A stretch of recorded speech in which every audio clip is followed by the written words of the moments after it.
Welcome to Promote, Profit, Publish. I'm your host, Juliette Clark, and we have another really fabulous guest today. And for those of you who are looking for proposal writing and perhaps getting that traditional contract, this is going to be a really great episode for you because we're going to talk to somebody who does this regularly and knows all about it. Before we get started, don't forget to go over and grab your free subscription of Breakthrough Author Magazine. Get some tips and tricks about the media world, press releases, editing, publishing, video trailers, whatever it is where you need help understanding what exactly you need to make your launch really successful. Go over there and get your free subscription. It's a monthly magazine, so you'll get your first issue right away, and then you'll start picking up our current issues as well. So www.breakthroughauthormagazine.com. Also, don't forget to go over and follow us over on YouTube, Superbrand Publishing. If you're a podcast listener, or maybe you prefer to be a video consumer, you can see all the videos of our interviews over there. So today's guest is Joan Michelson. She's an MBA journalist, coach, and host of the acclaimed podcast, Electric Ladies, where she interviews remarkable women leaders and innovators in energy, climate, and sustainability across all industries and shares career advice. She writes for Forbes and other media and helps authors write a book that communicates their message and helps their career and business goals. She previously spent many years as a leader with the Fortune 100 companies, including Chrysler, American Express, Deloitte, and she's also mentioned that she has an MBA. You can find her podcast at www.electricladiespodcast.com. Joan, welcome to the show. I'm really excited to have you here today because there's so much confusion in the marketplace right now about, do I need a proposal? Do I not? Do I need to write the book first? So I'm excited to talk to someone who writes proposals as part of what you do. I am totally jazzed to be here. And I think it's a really critical conversation that most people don't have. They don't even, in today's world, so many people are self-publishing that they just kind of go, oh, I'm going to write a book and, boom, and that's it. And it's like, no. You need to have it professionally edited. You need to think about who your reader is. You need to, do this whole lot of steps in there. It's not just, oh, I need a book. Mm-hmm. So it's like, why, to do what, et cetera. So I'm happy to talk about it, and I'll try not to just fly into gear here. That's okay. No, but you make some really good points here. We have so many writers workshops out there who are, write this and it'll be your business card. That's not the purpose of any book. You don't go into it. I mean, I can't even imagine. I know you've worked for a lot of large companies, so have I. Going in and interviewing and saying, oh, look, here, I wrote the book on this. How arrogant. Yet that's what so many people are saying, that's what you need to do. So this is exciting. Well, it can be a form of credibility, but A, it's not enough. And B, it's really more kind of the other way, where like when people come to me and say, I want to write a book, one of those, or my so-and-so says I need a book, or I see all these other people with a book, I need a book. And it's like, why? Like, what do you have to say? Mm-hmm. So I work with my clients about the intersection between the message that they feel compelled to get across with the skill and the expertise and the depth of knowledge that they have uniquely with where the market is. So like if we could do a little Venn diagram, it would be right that sweet spot in the middle. It's not just what it's what does that mean for the reader? What value is it going to provide for the reader? And who is the reader? And why would they, what are they going to do with this book? What are they going to get out of it? Why would they buy it? Why would they look at it? Why would they read it? But to sort of answer your fundamental questions of why do we need a book proposal, there's several reasons. One is just practically speaking, no agent will represent your book without a book proposal. They might suggest that if you send them a short overview, they'll ask you for the book proposal. If you don't have one, then you have to go off and write one, which is quite a task. It's not, it's not just a paragraph and toss it out the door. But any publisher makes a decision whether or not to buy a book off a proposal. And it has to be well written because it's got to pass through various gates of people in order to get that. You've got different, I can take you through it. You know this from your experience too, but you have to get it through what's called the sponsoring editor at the publisher, and then they take it to a table. So it's kind of like if you've ever sold or tried to sell consulting or a product to a big company, you're not just making a pitch to the person that you talk to.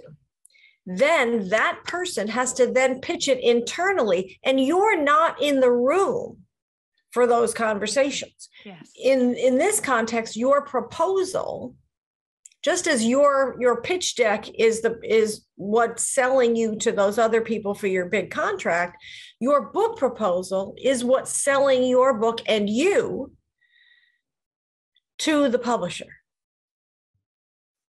And even in some ways to the agent. You're best off even coming to an agent with at least a draft of a proposal. They will always edit it. Mm-hmm. They will always edit it. So if you're attached to what you wrote, get over it because they're always going to edit it. Right. Everything I write, I tell my clients, I'm not attached to this. Edit away if you feel, it's a little bit different. So if someone was to write their own proposal, what kinds of things are the people reviewing this looking for? What has to be on there that's non-negotiable? So the first part is an overview, which is what is it? There's basically 5 parts to it. And I'll just enumerate those real quick, and then I'll tell you what each part is. There's an overview, an author's bio, a marketing plan, a competitive analysis, and sample chapters. Okay, chapter summaries and sample chapters. So I guess you could say 6 sections. So the overview is shorter. It's almost like the executive summary of a business proposal. It's about a page and a half, 2 pages max, but it's succinctly stating what your book is going to be about. And you want to grab them in the beginning. A sense of why it's unique. And you can't just say it's the only book on X, because it's not. It's just not. Right. You and I both know this. There's 1 million books published a year. Whatever you're writing about, other people have written about. Just accept it. So, and then you put in a little bit about you, what makes you unique. So the overview is in essence a small version of the rest of your proposal, an abbreviated version of the rest of your proposal. So it's literally an overview of what the book is about, why it's going to sell, who you are, who the reader is, and the who you are part also has to include how you're going to help them market it. Right. So especially in today's world, like what kind of a platform do you have? Right. Then the next section is an author's bio, which is telling the agent and ultimately the publisher why you are a good investment for them. Because you have a platform, you're going to work your butt off to sell the book, you're doing speaking gigs, you're doing this, you're doing that, you're going to have events, buy your book when they hire you to speak. You have had working in this space for 25 years or whatever the reason is that gives you this expertise, you've written X, Y, and Z on it. And so like you could do a book on advertising because of your experience at Chiat Day, right? So you have to say, you have to kind of give the wow factor. This is an awards that you've won. And it doesn't matter kind of when. the fact is you have to show them around your subject matter of your book what it is you bring to the table. So like I'm writing a book on women's careers. And so I'm talking about how I've been writing about women's careers, and I'm a career coach, and I, have this, my podcast, Electric Ladies podcast, and I'm, doing speaking on these issues, et cetera. So that demonstrates, oh, this person really knows what they're talking about, right? So you're a credible investment. It's not quite vetting for a big, government job, but it's that kind of a thing, right? And you have to, just to that point, they're going to check you out, so don't lie. That should go without saying, but okay, that should go without saying. But, if you say you have 1 million followers on Twitter, they are going to go to your Twitter account. And if you don't have 1 million followers, they will say next and throw it in the garbage. Okay. So, and you will never deal with those people again. Anybody at the table, anybody who's read it. I mean, it's just like, don't do it. Okay. Just don't. Okay. Like really. If you say you have a degree from somewhere, they will find out if you did. So the next section is really, to me, the most important. It's the marketing section. Mm-hmm. And that's really important, even if you're not going to use a traditional agent or publisher.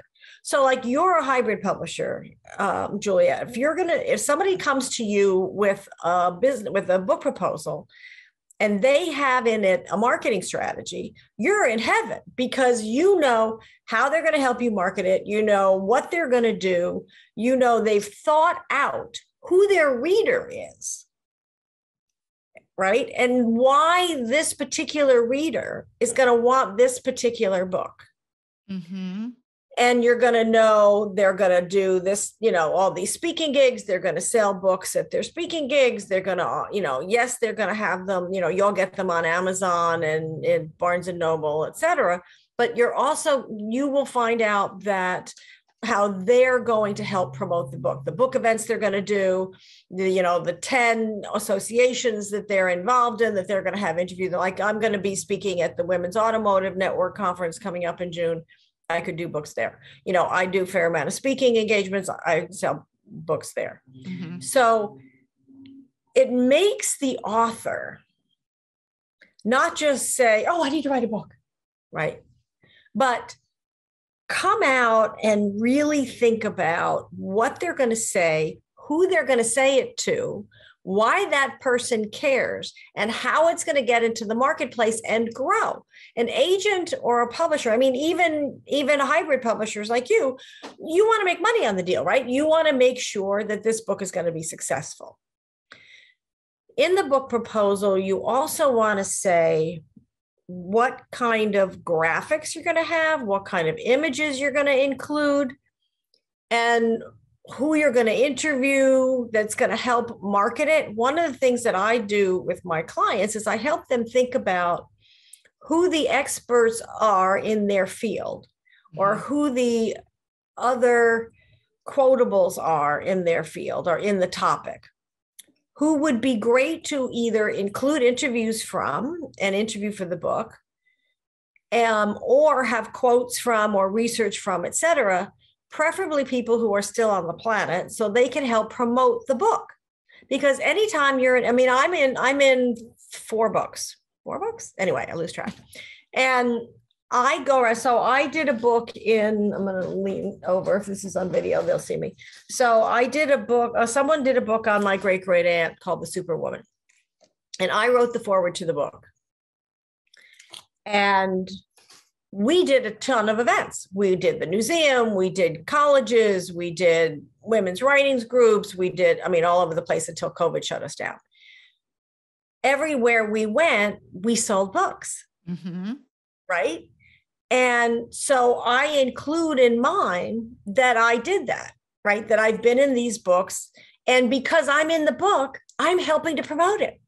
Right. So use the same strategy for people that are experts in your field or who have something to add. So for example, if you're doing a book on female leaders, find a bunch of female leaders to interview for the book, and then they will help, they'll, even if they just post it on LinkedIn or Instagram or Facebook or Twitter, and they go, I loved being interviewed by Juliet for this book, right?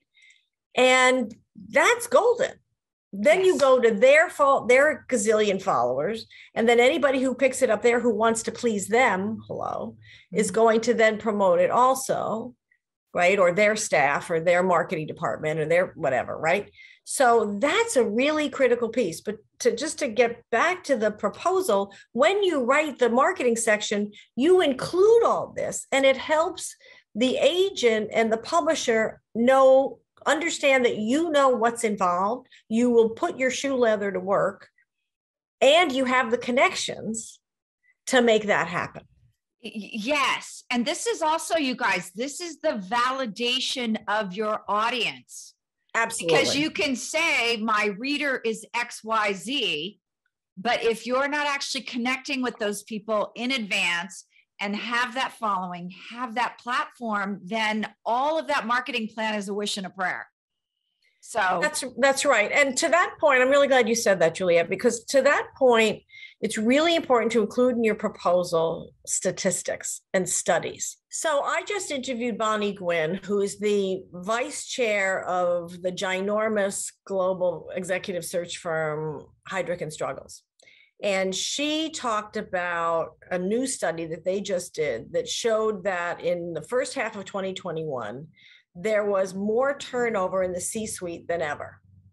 Really? And part of that was the main reason that we talked about was that it was because they had a new idea of the kind of CEO they wanted. They wanted a different kind of CEO. Mm-hmm. And one of the interesting things that came out of their different kind of CEO was they hired twice as many women into the C-suite as ever. Now, it's still a small number, but it's twice as many. Mm-hmm.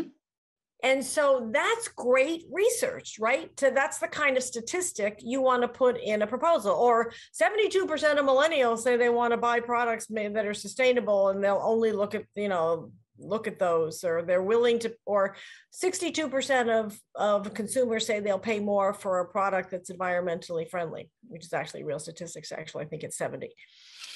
So that's what I'm saying is when then the agent and the publisher and all of the people in that when I say the publisher, remember, it's a whole group of people in a room that you don't have access to. Right. They can say, oh, this person knows their topic. They've done their research. They have their facts down. They know what they're talking about. And then they look at it. Doesn't mean you're going to get the deal.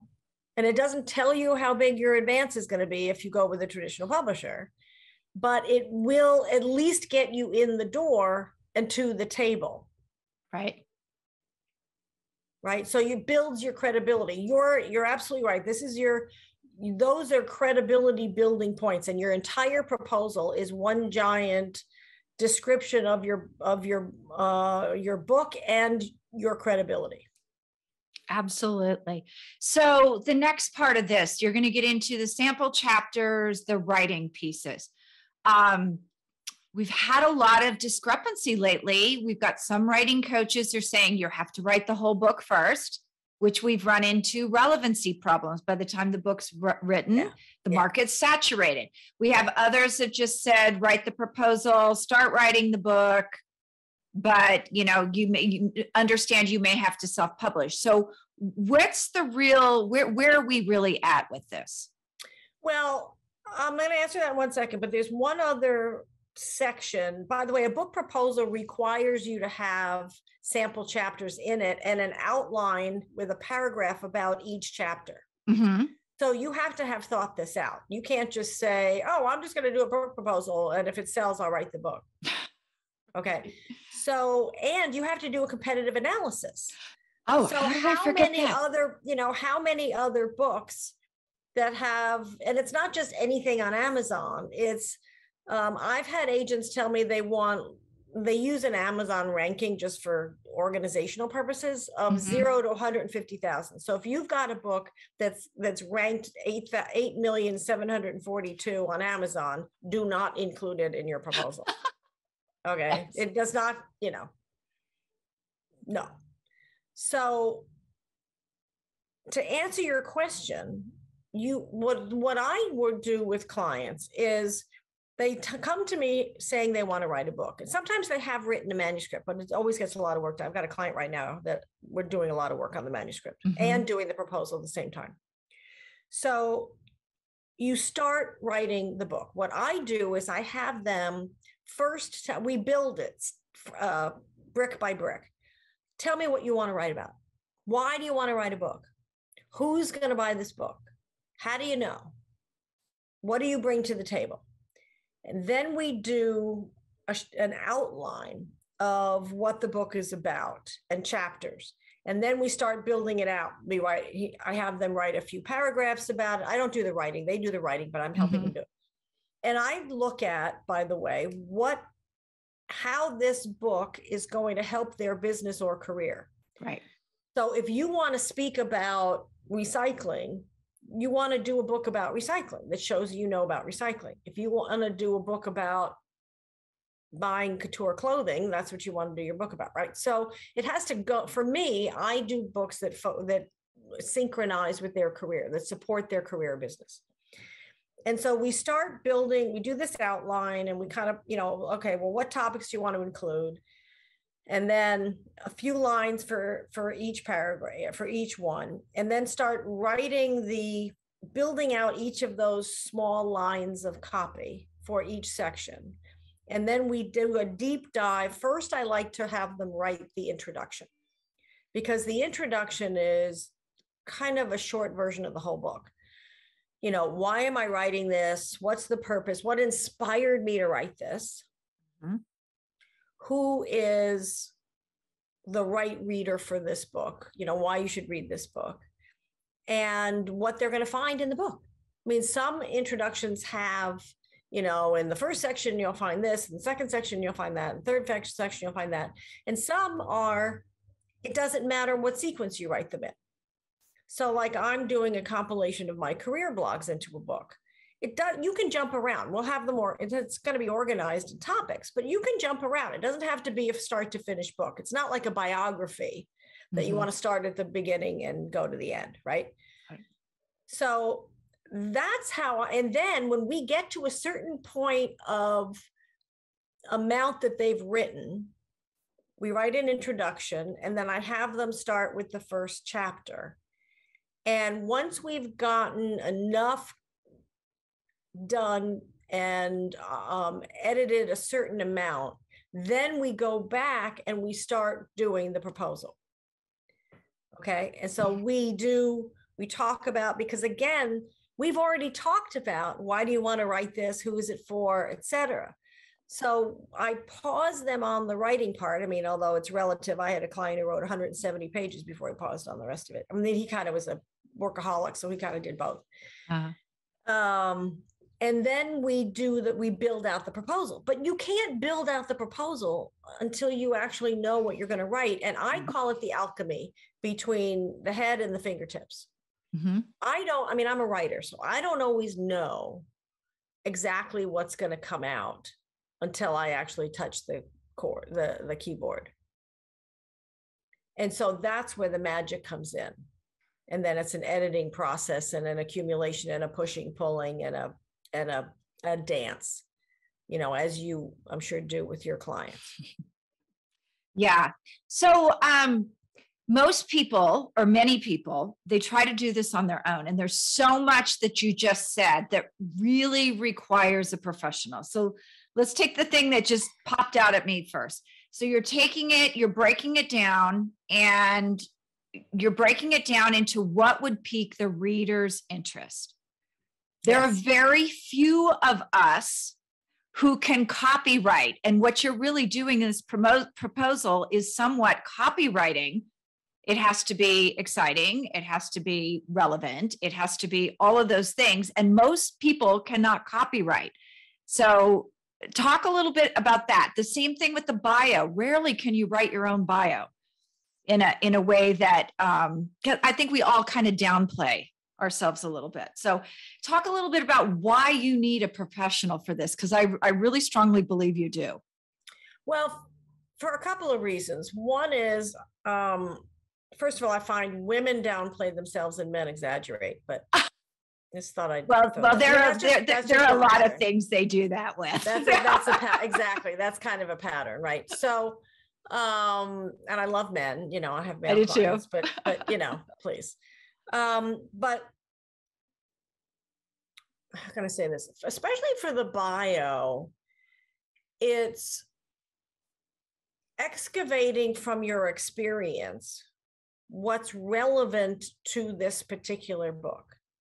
So you might write, I'm a successful, this person is a successful, yada, yada, yada. And you probably have a bio from your corporate life, or you have your LinkedIn thing or whatever. That's not, it's not about the book. Okay. That's not specifically tied to the book. Mm-hmm. And B, those kinds of things are geared towards they're mostly focused on kind of what you've done recently. And what we're talking about is anything in your experience that is relevant to that book. So if you're writing a book about how to design a business journal, and you have a story that you did in high school, you were the first, you started your yearbook, okay? Or in your small town, you started the town newspaper. That's a relevant, sweet story to include in your bio. It pulls people in and says, what it says is, Juliet, it says, this person is in love with this project. This person is attached to this project. This person is going to do anything that they need to do to make this successful because they're really into it. Well, not only that, you hit on something I think is really important with bios is it requires storytelling. You just don't lay out your credentials and, I went to school here, I did this, I worked there. Like that's boring. You have to bring an element of storytelling into it. Yes, you have to bring emotion into it. Yes, you have to evoke a response. The other reason you need it professionally written or professionally edited at least, is because I work with my clients on, I have them write it and then we kind of edit it together. Yeah, I do that too. And I get input from some of the agents that I've worked with sometimes and et cetera. It's the best way to say this. You don't always, if you're an expert in this field, chances are you've forgotten more than I'll ever know about that field. Right. And so you need somebody else to say, explain this more, or that's a word that's not familiar to the normal public. You might use it every day in your office, but nobody else knows that word. Or how did you get there? Or explain this more, or what statistics do you have, et cetera. So you have to have, when you work with somebody else to help you write it, they're asking you questions that, yes, will be uncomfortable, will push you. They are not there to tell you you're wonderful and everything you write is brilliant. No, not if you want it to be successful. Right. You want somebody who's going to wrestle with you and say, look, my goal is for this book to be successful. And you're telling a story, but I don't even know what room they're in. I don't know what, I have a wonderful client who I just adore, who tends to write very flowery and metaphorically, but you can't always tell what the heck's going on. Because it's all it's like a metaphor on top of a metaphor on top of a metaphor. And I'm like, are they in a car? Are they in a theater? Are they in an office? Are they in where are they? Right. Right. Oh, well, they're, yada, yada. I'm like, okay, say that. So actually, Juliet, I often tell people who think they can't write, because everybody can write, in my view, varying degrees, is to talk into the voice memo on your phone. Yes. and then have it transcribed. Even send it to, post it to Temi.com or Otter.com or one of those transcription sites, whatever, and have it and transcribe it. And then you can see it, and that will help you get started in writing it, because the best writing is how you talk. I joke with people. Actually, it's not a joke. People say to me, how did you get into this business? Communications, journalism, writ large, marketing, advertising. And I tell them I was born because my dad had an agency when I was a kid growing up in New York City. He was like one of the original madmen. And he would pull copy out of the typewriter, hand it to the closest warm body he could find. There were four kids in the family, and say, read this out loud to me. And reading out loud is the best therapy for know how to write. Okay, so that's the other advantage to talking into your voice memo on your phone, is you're hearing yourself talk about it. And also, you know what? It's easier to tell a story when you're telling it than when you're writing it. Yes, absolutely. And it's funny because I write copy for other people, but when I write my own copy, I'll hand it off to my friend who's a copywriter, and she just laughs. She's like, really? This is your best work? Because she can pull so many of those things out of me and see, I tend to really tone it down. Like if you read what I wrote about myself, it's super boring. In fact, I'm going to address something you said earlier about you don't always use your past. When I was working with my second copywriter on my bio, he said to me, well, what have you done in the past? And so I'd had this bio that I've been using for about 3 years. And I said, well, I worked at Chiat/Day and I worked at Mattel. And he's like, wait, I don't see that anywhere. Like, what kind of account did you work on at Chiat/Day? He's like, isn't that like $1 billion a year account? And I'm like, yeah. And he's like, why isn't any of this in your bio? And it was just something that I just took for granted. Like, doesn't everybody? Like, I didn't think it would be interesting. So, but that copy out loud, and I don't think personally that you can write copy for yourself very effectively. But when I actually took my phone and I recorded it and I sent it off to my copywriter, she wrote beautiful stuff out of the same thing that I thought sounded boring. So sounds like your dad had the right idea. Absolutely. The other thing that happens is a lot of times when we think we're writing, okay, it's like we get into, I'm writing, it gets it's different than when you're just talking something out. We tend to write really long, complicated sentences. And I cannot tell you how many clients and even people who come to me with, journalistic projects, whatever. It's like, I could map this sentence, right? And I'm like, no, no. Okay. So it's better to keep it short and not necessarily staccato, but follow things around, keep it shorter, right? If you have to, it's one of the things about reading it out loud. If you have to take a breath to even get, or God forbid to get to the end of the sentence, it's too long. Yes. Yeah. Right. Agree. It's a great measure. It's human.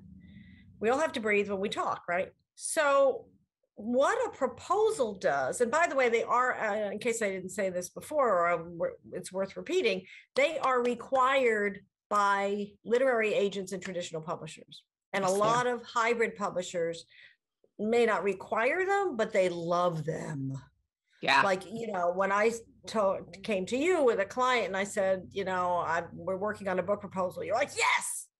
Yeah, I've been getting, the reason is when we were just a self-publishing company, we didn't get a lot, but with the hybrid, we get people who, for the most part, have worked, they have the proposal, they've worked with a writing coach, they've had their manuscript professionally edited already, but maybe they ran into the market was too saturated, or I really want this connected to my business and I don't want to give up the rights to it. So we get quite a few books. We have in about the last 2 years, everybody has time during COVID. really well-written books that use professionals and had proposals. And it is exciting because now I can see what you think your competition is, and I can agree or disagree with it and say, well, what about this? So, well, and that's a really good point, because what happens is when you see what their marketing strategy is, you're not starting from scratch to market the book. You've got what they've already outlined, and then you can build upon that, and you can edit upon that, and it triggers creative ideas in your mind. Mm-hmm.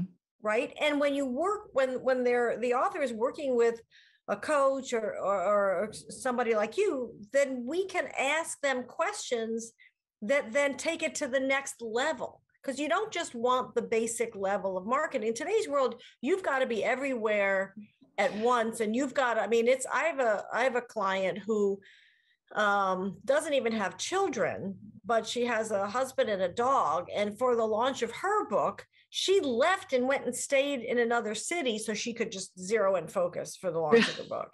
No children, huh? Children. Right. Well, she tends to be a workaholic, and I think she wanted to be out of her office with all the other stuff that was around her too. So it takes a lot of work. I mean, so I just want to say to anybody who's listening and watching this, if you think writing a book is easy and you see all these courses and say, I'm going to help you write a book in 90 days. Yeah. No. Run. Not if you want it to be good, and not if you want it to be a credible representation of your expertise, and not if you want it to be really successful and meaningful in the world. And by the way, a lot of the traditional reviewers will not review a book that is self-published. That's true. They will review, obviously, traditionally published books, and some of them may review books by hybrid publishers. And you and I can talk about that a little more if you want, but you will not get them to review a book that is 100% self-published. Right. And so if you want those people to read your book, it has to be well written. It has to be well designed. It has to be, have graphics and pictures or what have you. It has to be well laid out. It has to have a good cover. It has, all of those things. And if you're just going, I'm going to write a book in 90 days and boom, boom, boom, boom, boom, boom. No. Yeah. I mean, you can do it. Just have lower expectations of it and understand that it might not do well for your credibility in your field. If you're only doing it for your grandkids, then that's one thing. Yeah. Well, sorry. I was just going to say, if you're doing it for the marketplace to help you, to your point in the beginning of this is, I want to write a book because it'll help me get speaking engagements. Well, okay, what are you going to speak about? And you need to have a book that's really well presented, because people are not going to want to sell your book if it looks like yuck. Yeah, that's exactly true. Well, this has been really helpful today. Thank you so much, Joan. If somebody wants to get a hold of you and possibly work with you, where can we find you? I am all over the web. They can find me on Twitter at Joan Michelson, without an A, Michelson. They can find me on my podcast, Electric Ladies Podcast.